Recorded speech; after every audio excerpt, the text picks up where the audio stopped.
মুরগির বাচ্চা সকলেই পালন করেন, মুরগির বাচ্চা সকলেই পালন করতে পছন্দ করেন। অনেক সময় দেখা যায় যে মুরগির বাচ্চা পালন করলে 4-5 দিনের পর দেখা যায় মুরগির বাচ্চা ঝিমানোর সমস্যা হচ্ছে এবং পা চিকন হয়ে যাচ্ছে, ময়লা পায়খানা জমে যাচ্ছে, মুরগির বাচ্চা ঠান্ডা লেগেছে। অনেক সতর্কতা অবলম্বন করার পরও দেখা যায় মুরগির বাচ্চাগুলো অসুস্থ হয়ে পড়ে।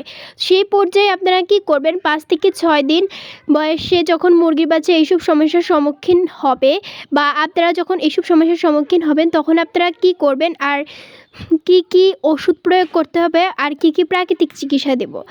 তো বন্ধুরা, সব কিছুই থাকছে আজকের ভিডিওর আলোচনার বিষয়বস্তুতে। আসসালামু আলাইকুম, মাসিয়াত সাইকা আছি আপনাদের সাথে। বন্ধুরা, আজ আর একটি নতুন ভিডিও নিয়ে চলে এসেছি। আজকের ভিডিওর টপিকটি খুবই গুরুত্বপূর্ণ, দয়া করে পুরো ভিডিও দেখবেন, স্কিপ করে দেখবেন না, টেনে দেখবেন না। বন্ধুরা, প্রয়োজনীয় কথাগুলো ভিডিওর মাধ্যমে তুলে ধরি, দয়া করে পুরো ভিডিও দেখবেন। তো বন্ধুরা, চলে যাই মূল আলোচনায়। দেশি মুরগির বাচ্চা বিভিন্ন রোগ রয়েছে, তার মধ্যে হয়েছে অন্যতম ঝিমানো রোগ। দেশি মুরগির বাচ্চারও ঝিমানো রোগ হয়, বড় মুরগিরও ঝিমানো রোগ হয়ে থাকে। তো দেশি মুরগির বাচ্চার ক্ষেত্রে দেখা যায় মুরগির বাচ্চার পাখা ঝুলে যায়, পাখা বড় হয়ে যায়। মুরগির বাচ্চার মূলত পাখা ঝুলে যায় না, পাখা বড় হয়ে যায়, সেজন্য পাখা ঝুলে যায়, যেটাকে আমরা পাখা ঝুলে যায় বলে থাকি। তারপর মুরগির বাচ্চা ঝিমায়, মুরগির বাচ্চার পা চিকন হয়ে যায়, মলে পায়খানা জমে যায়। আসলে এই সবগুলো সমস্যার একটাই কারণ, মুরগির বাচ্চা ঠান্ডা লেগেছে। এই যে স্ক্রিনে দেখতেই পাচ্ছেন, এই মুরগির বাচ্চাগুলো অসুস্থ দীর্ঘদিন যাবৎ। আজ 2 দিন ওদের ঠান্ডা লেগেছে আর পাখা ঝুলে গিয়েছে। আর ওদেরকে আমরা একটা ট্রিটমেন্ট দেব, এই ট্রিটমেন্টের মাধ্যমে ওরা খুব ভালো হয়ে যাবে, ওদের এই সমস্যাগুলো দূর হয়ে যাবে। মুরগির বাচ্চা অসুস্থ হলে আপনারা কি করেন, আপনারা কোনো ওষুধ প্রয়োগ করেন না, প্রাকৃতিক চিকিৎসাও প্রয়োগ করেন না, যার ফলে মুরগির বাচ্চাগুলো টিকানো অসম্ভব হয়ে যায়। সেই অবস্থায় আপনাদের কি করণীয়, আপনাদের করণীয় মুরগির বাচ্চাগুলোর আগে যে খেয়াল রাখছেন তার থেকে তুলনামূলকভাবে বেশি খেয়াল রাখা উচিত। আর মুরগির বাচ্চাকে ওষুধ কিংবা আপনারা প্রাকৃতিক চিকিৎসা প্রয়োগ করা উচিত। মুরগির বাচ্চা অসুস্থ হলেই আপনারা ভাবেন যে মুরগির বাচ্চা অসুস্থ হলো, মারা গেল, এসব কিছু ভাবলে কিন্তু অবশ্যই হবে না। কারণ মুরগির বাচ্চা অসুস্থ হলে আরও বেশি ওদের প্রতি নজর রাখতে হবে এবং ওদের প্রতি খেয়াল রাখতে হবে। তাই অবশ্যই আপনারা কি করবেন সে সব কিছুই থাকছে আজকের ভিডিওর আলোচনায়। স্ক্রিনে দেখতেই পাচ্ছেন একটা ওষুধ দিয়েছি। তো বন্ধুরা, একটা সুন্দর পাত্রের ভিতরে মুরগির বাচ্চার জন্য স্টার্টার ফিট নিয়ে নিয়েছি। বাজারে কিনতে পাওয়া যায় 1 নম্বরে যে স্টার্টার ফিট, সেটা আমরা নিয়ে নিয়েছি।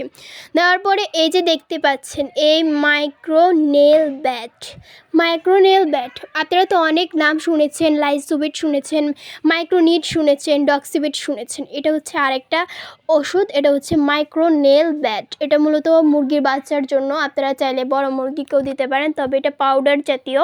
আপনারা এটা মুরগির বাচ্চাকে দেবেন, খাওয়ারের সাথে এটা আপনারা দিতে পারেন। তো এটার খাওয়ানোর নিয়মটা বলে দিচ্ছি, তার আগে বলে দিচ্ছি যে এটার দাম হচ্ছে 80 টাকা। মাত্র 80 টাকায় আপনাদের সবগুলো মুরগির বাচ্চাকে আপনারা সুস্থ রাখতে পারেন। এছাড়াও তার আগে আমাদের মুরগির বাচ্চাগুলো একটু অসুস্থ হয়েছিল, তারপর আমরা এই ওষুধটা খাওয়ানোর পরে ভালো হয়ে গিয়েছিল। বন্ধুরা, আপনারা আপনাদের মুরগির বাচ্চাকে এই ওষুধটার মাধ্যমে কিন্তু ভালো রাখতে পারবেন এবং তাড়াতাড়ি সুস্থ করে তুলতে পারবেন।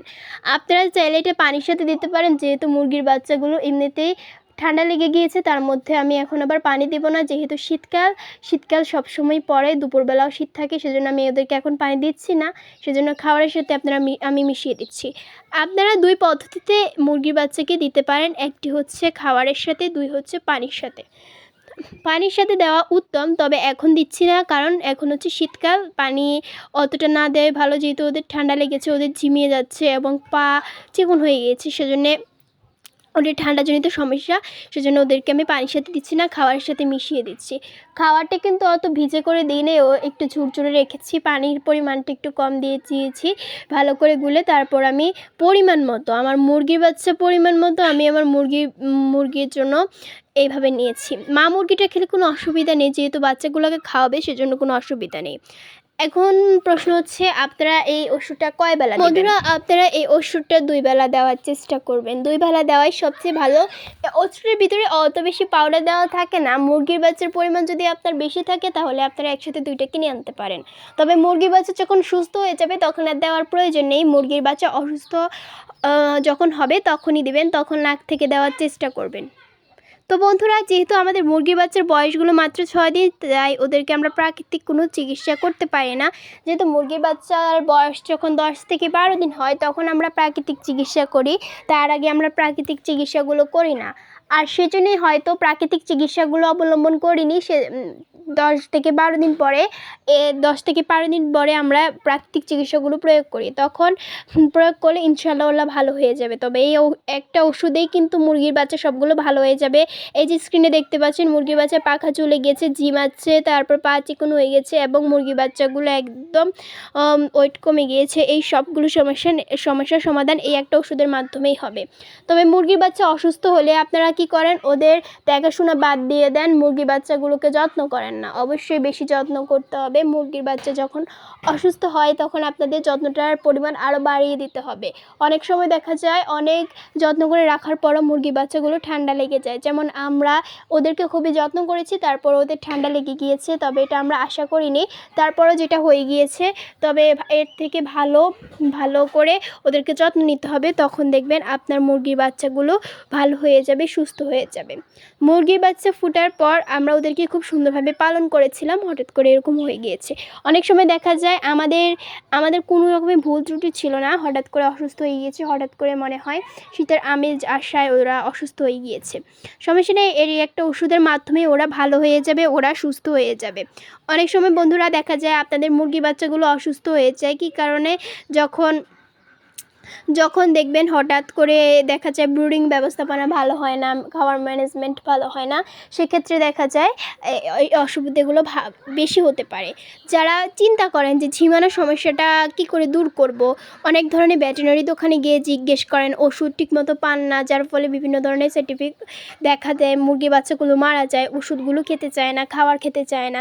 আর আসলে আপনারা যদি এই একটা ওষুধ যদি খাওয়ান তাহলেই দেখবেন আপনাদের মুরগির বাচ্চাগুলো ঝিমানোর সকল সমস্যা দূর হয়ে যাবে। আর বন্ধুরা, এইরকম যদি অসুবিধা থাকে অবশ্যই আপনারা কি করবেন? আপনারা রোদে দিবেন। অবশ্যই সকালবেলা, যেহেতু এখন শীতকাল সবসময় রৌদ্র থাকে, আপনারা সকালবেলা মুরগির বাচ্চাগুলোকে মাটার পার ভিতরে একটা রশ্মি বেঁধে দিয়ে বাইরে ছেড়ে দেবেন। মার সাথে বাচ্চাগুলো থাকবে, আর পাশে সিল কিংবা কাক আছে কিনা সেদিকেও খেয়াল রাখবেন। আর যেন সব সময় যেন আপনারা ওদেরকে পরিষ্কার পাত্রে ওদেরকে খাবার পানি দেবেন। আর যেন গরমে থাকে সেদিকেও আপনারা খেয়াল রাখবেন। অতি গরমে রাখবেন না, তাহলে জাবড়িয়ে চুবড়িয়ে রাখলে দেখা যায় মুরগি বাচ্চাগুলো অতি গরমে ওদের ঠান্ডা লেগে যায়। সেক্ষেত্রেও কিন্তু সেই সঠিক নির্দেশনাটি আপনারা মেনে চলবেন। মুরগির বাচ্চা পালন করলেই হবে না, মুরগির বাচ্চা যত্ন করতে হবে। তো যে কথাটা আমি সবসময় বলে থাকি, মুরগির বাচ্চা অসুস্থ হলে আপনারা হাল ছেড়ে দেবেন না, মুরগির বাচ্চাকে সুন্দর করে রাখার চেষ্টা করবেন, ওরা যেন খুব তাড়াতাড়ি সুস্থ হয়ে পড়ে সেই দিকটা আপনারা মেনে চলবেন।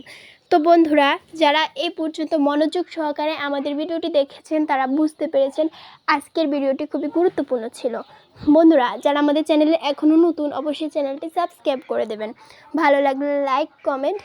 আর বন্ধুরা, মুরগি বিষয় বুঝতে কোনো অসুবিধা হলে আমাদেরকে কমেন্ট করে জানাতে পারেন, আমরা প্রতিটি কমেন্টের উত্তর দেওয়ার চেষ্টা করি। যেহেতু মুরগি পালন করি, মুরগি সম্বন্ধে অনেক অভিজ্ঞতা রয়েছে এবং প্রতিটি কমেন্টের উত্তর দেওয়ার চেষ্টা করি। মুরগি পালন করুন, বেকারত্ব দূর করুন। তো বন্ধুরা, আজ ভিডিও এটুকুই। আসসালামু আলাইকুম, আল্লাহ হাফেজ।